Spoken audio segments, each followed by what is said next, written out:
Okay, my friends, here it is. The video that's going to show you the absolutely free method of starting some seeds, and that is the winter sowing technique. So I'm going to say some things about it, and then I will take you in the basement and show you exactly how to implement this practice.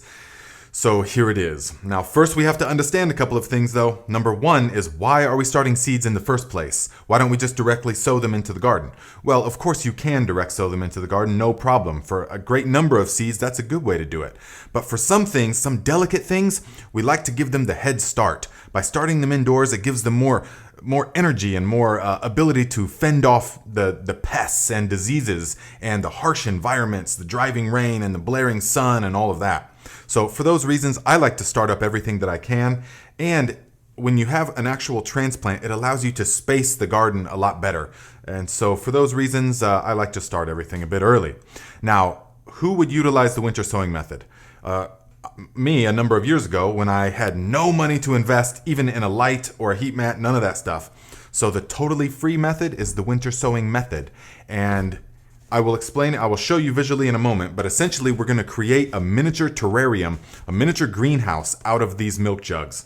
And that is good. And then we're going to put the seeds in them, and we're going to put them directly outside. Doesn't matter if you have snow on the ground and all that stuff. The plants are going to use the natural intelligence that are within the seed, and they are going to know exactly when the right time to sprout is. So it's a really wonderful thing because it gives you, one, zero cost, and two, very hardy, already hardened off transplants.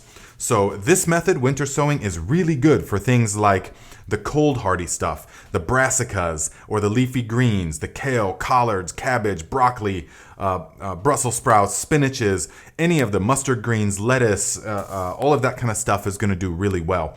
Things that won't do so well with the winter sowing method are your heat-loving plants like the tomatoes, eggplants, cucumbers, peppers, those kind of things.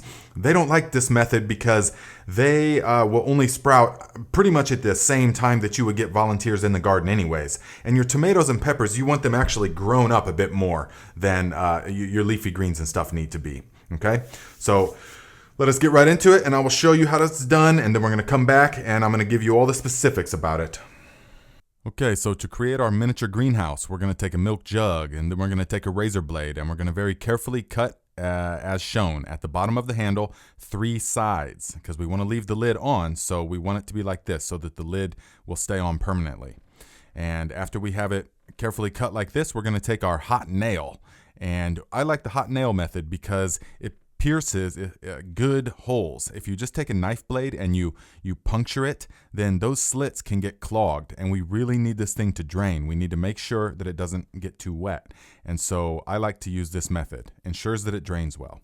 So use the hot knife or the hot nail, and then here you will have 4 holes on the bottom.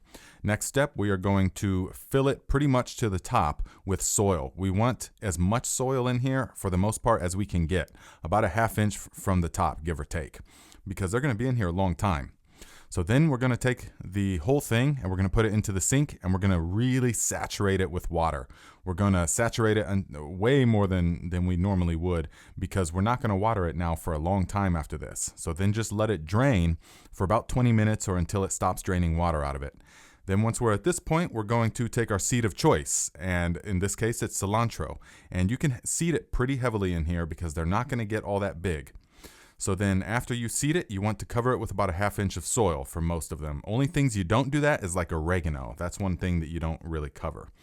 Next step, you want to make sure that you will tape it, because you don't want the top flying off and blowing around and stuff, and you want it to be like a terrarium, a greenhouse. So we need to tape it on all sides with the tape, and then make sure that you label it, my friends, and do 1 jug per seed, a different jug for each seed.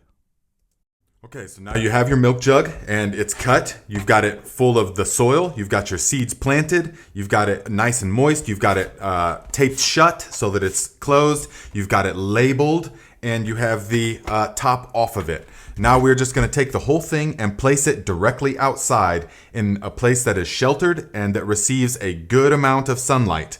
So, and then we just leave it. And then to your amazement, weeks before anything else is wanting to sprout outside, your plants in here will begin to sprout. And you're going to let them grow and grow until they'll grow up until they start to touch the top and they start to kind of get a little bit packed. And then you're going to just open it up and take the whole thing of soil. I don't have any footage of this because I didn't know I was going to start a channel. Once they get to that point, you will just open it up and remove the whole block all at once, and it'll be a mass of roots. And then you're just going to gently take apart little packets of plants. So about 3 or 4 or 5 plants. Say it's broccoli or kale or collard greens or something. You'll pull apart a few of them and you'll leave it in a little clump like that. You'll plant that clump, and then in a week or 2 or 3 weeks, once it really takes hold and it starts growing, then you will come in and thin it out to the strongest one. You'll eat the thinnings, of course. And that is going to, you'll notice when you plant them outside, they take almost no time to recover, as opposed to transplants that you started up indoors under artificial lights. They can take a long time. They can be really stunted. Not winter sown stuff. It is immediately hardy. So that's a major advantage, and it doesn't require any startup cost. Now, about watering, you will want to visually inspect it and to make sure that it's not drying out. You also want to lift it up and to feel, okay, is it super light? Is it, or is there still plenty of moisture? And then if you need to, you can just pour water in the side or a little bit in the top if you need to. Keep it moist, but you won't have to water it that much, not nearly as much as you think you will. Okay, but you've got your drainage hole, so it won't really matter. If you overwater, it will just drain out. So there you go, guys. This is the method of winter sowing, and stay tuned for my next video, which is going to be about how to tell exactly how to water like the method of the masters. How to water your seedlings and pots and all of that stuff. I'm going to show you a very easy, foolproof way to tell. So watch out for that video that's coming next. And if you guys would like to support the channel, there's a link in the description to the PayPal account. You can make a donation, or you can simply share the video, give it a thumbs up, and leave a comment. All of that stuff helps to grow the channel, and we're all about growing stuff here. So if you are getting ready for the upcoming season, then I will direct you to this video here that is going to show you exactly how to make the ideal microbial solution that you can add 5 times to your garden before planting. Thank you.